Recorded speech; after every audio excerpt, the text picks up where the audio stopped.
तो यहाँ पर देखिए जितने बच्चे 3 मार्च को जीव विज्ञान का पेपर देने वाले हैं, जी पर बच्चों जितने बच्चे 3 मार्च को जीव विज्ञान का पेपर देने वाले हैं 2025 बोर्ड परीक्षा के लिए, तो यहाँ पर आ चुका 348 कोड एजे का। क्या है बच्चों? 348 कोड एजे का है। और इस प्रकार आप सभी लोग अगर कमेंट करेंगे फिर बच्चों तो सभी कोड का मैं पेपर प्रोवाइड करवा दूंगा। यहाँ पर मैं दिखा देता हूँ। यहाँ पर देखिए हमारे पास सभी कोड के पेपर, यहाँ पर देखिए सभी कोड के पेपर हैं। यहाँ पर देखिए, यहाँ पर दिख रहा होगा जीपी कोड का है, यहाँ पर सीजे कोड का है, यहाँ पर देखिए एफबी कोड का है, यहाँ पर सीएल कोड का है, यहाँ पर जियो कोड का, जो कि आपको सोल्यूशन इसी पर मिलेगा। तो आप सभी लोग चैनल को सब्सक्राइब करके रखना और वीडियो को शेयर कर देना, तभी मैं सारे कोड का वीडियो बना दूंगा। ठीक, समझ में आ गया? यहाँ पर देखिए, यहाँ पर भरना पड़ेगा आपको अनुक्रमांक, यहाँ पर रहेगा आपका नाम, यहाँ पर रहेगा आपको समय 3 घंटे 15 मिनट दिया रहेगा, पूर्णांक आपका 70 रहता है, 30 नंबर आपको प्रैक्टिकल में मिलता है। नोट जो है प्रारंभ के 15 मिनट परीक्षार्थियों को प्रश्न पत्र पढ़ने के निर्धारित होते हैं। निर्देश जो दिया है बच्चों, पहला दिया है सभी प्रश्न अनिवार्य है। क्या बच्चों? सभी प्रश्न को करना अनिवार्य है। दूसरा आपका है आवश्यकता अनुसार अपने उत्तरों की पुष्टि नामांकित रेखा चित्रों द्वारा कीजिए। तीसरा है प्रत्येक प्रश्न के निर्धारित अंक उनके सम्मुख अंकित है। ये चीजें हो गया। तो यहाँ पर देखिए आगे दिया है बहुविकल्पीय प्रश्न। क्या बच्चों? बहुविकल्पीय प्रश्न है। बहुविकल्पीय प्रश्न में पहला प्रश्न का पहला है, पहले का ये है कि प्रश्न निसंतान दंपतियों की सहायता हेतु उपाय है। निसंतान दंपतियों की सहायता हेतु उपाय है। क्या है? पात्रे निषेचन, इंट्रा यूटेराइन ट्रांसफर, या तीसरा है जाइगोट इंट्राफेलोपियन ट्रांसफर, या चौथा ये सभी। तो इसका सही ऑप्शन क्या हो जाएगा बच्चों? ये सभी, डी वाला ऑप्शन सही हो जाएगा। ये सभी जो है निसंतान दंपतियों की सहायता हेतु उपाय है। आगे बात कर लेते हैं। प्रश्न संख्या है अंडाणु के निषेचन को रोकने का उपयुक्त तरीका है। अंडाणु के निषेचन को रोकने का उपयुक्त तरीका क्या है बच्चों? तो यहाँ पर देखिए बंध्याकरण है, हार्मोनेल गर्भ निरोधन है, अवरोधक युक्ति है, या ए सभी है। तो इसका भी सही ऑप्शन हो जाएगा डी, ये सभी हो जाएगा। आई होप इतना क्लियर हो गया होगा। यहाँ पर ये पेपर है। चलिए आगे बात करते हैं, आगे क्वेश्चन देख लेते हैं। यहाँ पर मैं पूरे पेपर को लेकर आया हूँ, एक एक क्वेश्चन को बताने वाला हूँ। यहाँ पे देखिए प्रश्न संख्या अगला है, मनुष्य में संतान का लिंग निर्धारण होता है। फिर बच्चों मनुष्य में जो संतान का लिंग निर्धारण होता है वह क्या होता है? माँ के लिंग गुणसूत्र से होता है, अंडाणु के माप से होता है, शुक्राणु के माप से होता है, पिता के लिंग गुणसूत्र से होता है। यहाँ पर क्या होता है बच्चों? तो उत्तर दिया है डी, पिता के लिंग गुणसूत्रों से होता है। मनुष्य में संतान का लिंग निर्धारण पिता के गुणसूत्रों से होता है। फिर बच्चों मोस्ट इंपॉर्टेंट टॉपिक है ये, आपका मोस्ट इंपॉर्टेंट टॉपिक है, मोस्ट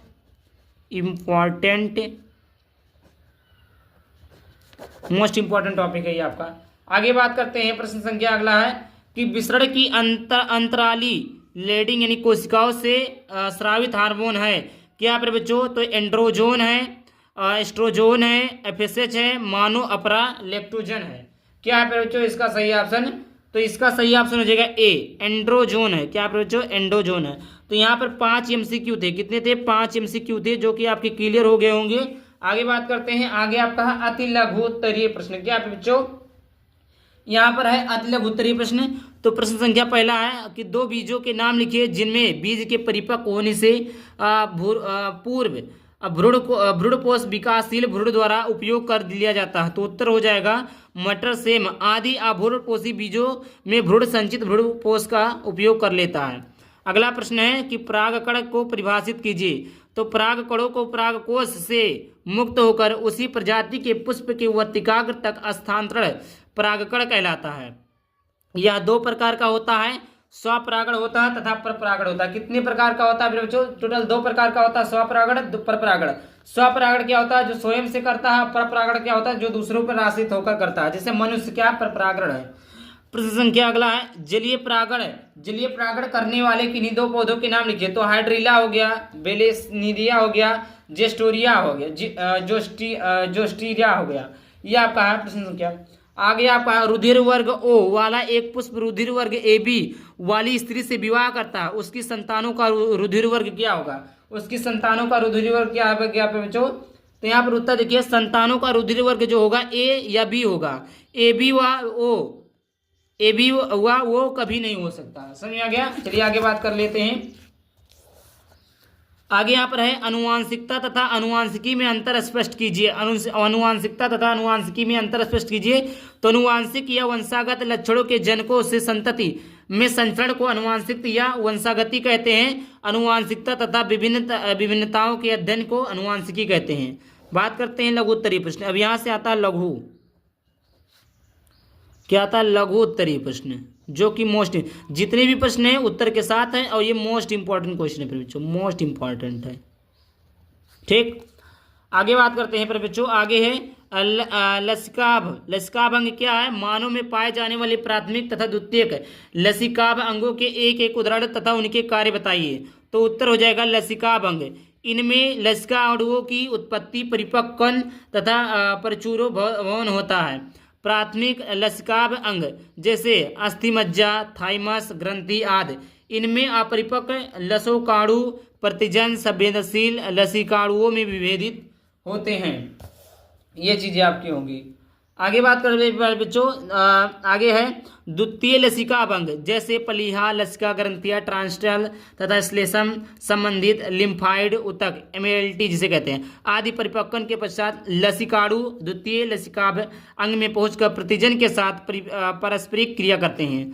अस्थिमज्जा में परिपक्व होने वाले लिम्फोसाइटिस बी लिम्फोसाइटिस और थाइमस में परिपक्व होने वाले टी लिम्फोसाइटिस कहलाते हैं। अगला प्रश्न है सक्रिय और निष्क्रिय प्रतिरक्षा में अंतर लिखिए।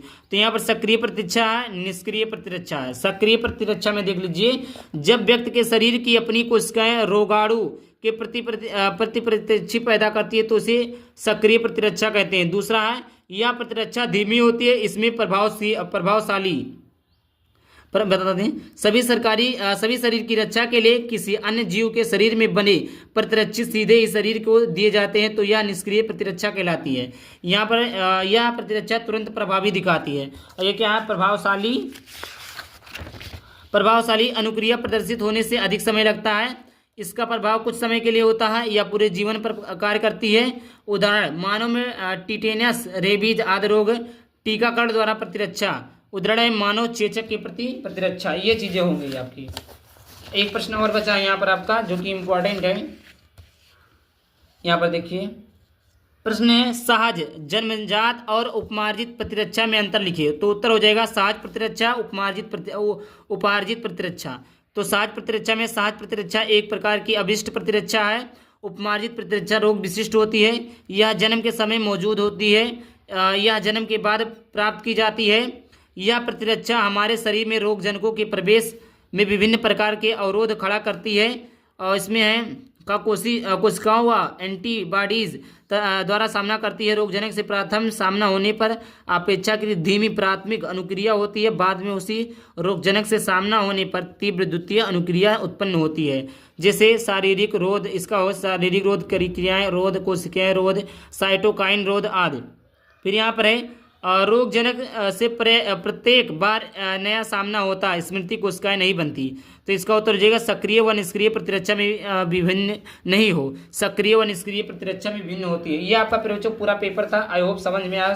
समझिए वीडियो को लाइक करके चैनल को सब्सक्राइब कर देना। चलिए किसी टॉपिक के साथ तब तक बात। Thank you. जय हिंद, जय भारत, वंदे मातरम।